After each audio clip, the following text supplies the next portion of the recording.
নবী আমার বলেন ওই লোকটাকে ইমানদার বলে সাক্ষী দিতে পারো যেই লোকটা 5 ওয়াক্ত মসজিদে যাতায়াত করে। নবী বললেন মুসলমান আর কাফেরের মধ্যে পার্থক্য হলো নামাজ। আর বেঈমান করে নামাজ না পড়লো ইমান ঠিক আছে।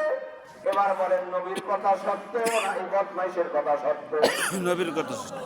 তাহলে নবীর কথা যদি সত্য হয়ে থাকে, আমি যদি আমাকে ইমানদার বলে দাবি করতে চাই, নামাজ পড়া লাগবে নাকি? কয় ওয়াক্ত পড়বেন? কারা কারা পড়বেন? নারায়ে তাকবীর।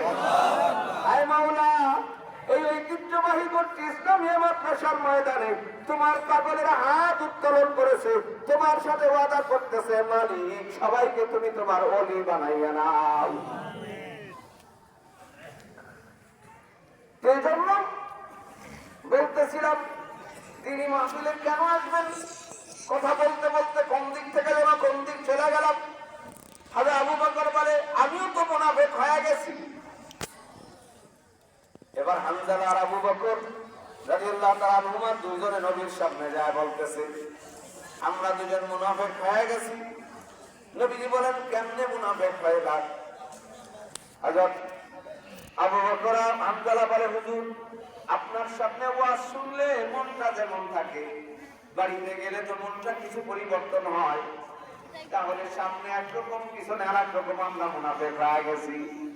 নবীজি বললেন না না তোমরা মুনাফিক হও নাই, এইটাই ইমানদারের ইমানের আলামত। ইমানি কথা শুনলে ইমান বাড়ে, ইমানি কথা না থাকলে ইমান ধ্বংস হয়ে যায়। এই জন্য মুমিনের ইমান কমে আর বাড়ে। কোথায় বাড়বে, কেন বাড়বে? আল্লাহ এই জন্য বলছেন ওয়াযাক্কির ফাইন্নাদ যিকরা তানফাউল মুমিনিন। হে নবী আপনি মুসলমানদেরকে ওয়াজ করেন, ওয়াজের দ্বারা ইমানদারের ইমান বাড়ে। মাদ্রাসাওয়ালাদের দায়িত্ব ছিল তো প্রতি মাসে মাসে ওয়াজ করা, কিন্তু এত বড় আয়োজন প্রতি মাসে মাসে করতে পারে না, তাই বছরে হলেও একবার দাওয়াত দেয়, ঠিক না?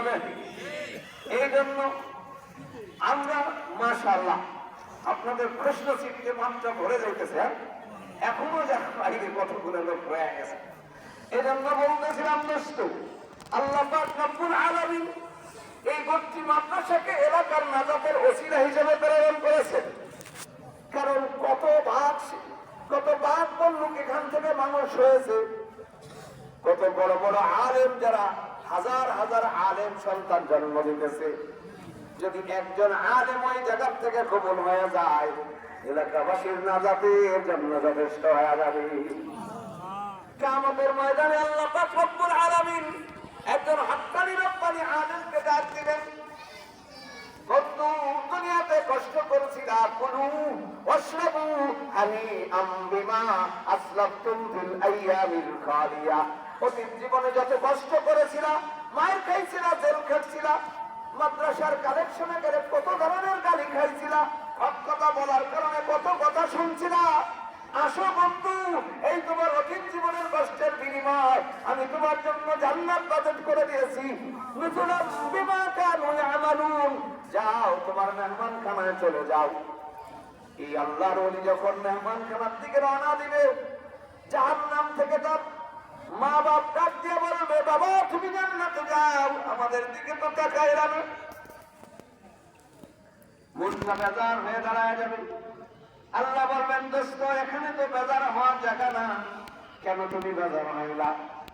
সে বলবে মালিক আপনি আমারে জান্নাত দিয়েছেন, কিন্তু আমার মা বাপ তো জাহান্নামে। আল্লাহ বললেন কি করলে খুশি হবেন করে মা বাপকে নিয়ে জান্নাতে যাইতে চাই? আল্লাহ বললেন দোস্ত ও যে কাজে আপনি আমাকে দুনিয়াতে না দেখিয়া খুশি করেছিলেন, আজকে আমি আপনাকে খুশি করে দিব, যান আপনার আব্বা আম্মাকে নিয়ে জান্নাতে চলে যান। সুবহানাল্লাহ।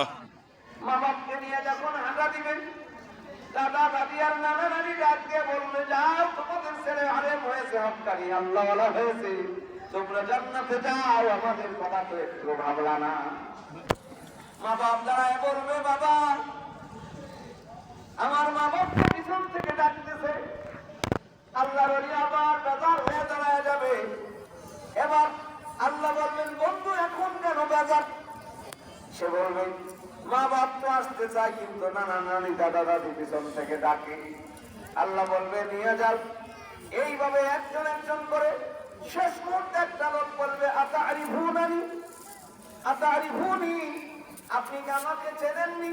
আপনি একদিন উত্তর দিকে নামাজ পড়তেছিলেন, আমি বলেছিলাম পশ্চিম এদিকে নয় এদিক। আর একজন বলবে হুজুর আপনি ওজুর পানি খুঁজতেছিলেন, আমি এক বদনা ওজুর পানি দিয়েছিলাম। আর একজন লোক বলবে এ মৌলানা সাহেব আপনি তো আমার বাড়ি 10 দিন লজিং ছিলেন।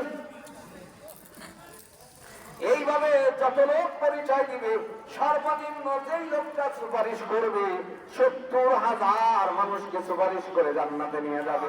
সুবহানাল্লাহ। এই জন্য আমি বলতে চাই ভাই, এই ঐতিহ্যবাহী গচ্ছি ইসলামিয়া মাদ্রাসা এটা একখানা শান্তিখানার নৌকা, এখান থেকে বড় বড় জাহাজ তৈরি হয়েছে। ঠিক। যারা দেশের বড় বড় উলামায়ে কেরামের পীর ও মুর্শিদ। এই জন্য এই মাদ্রাসা আপনাদের এলাকাবাসীর নাজাতের ঘর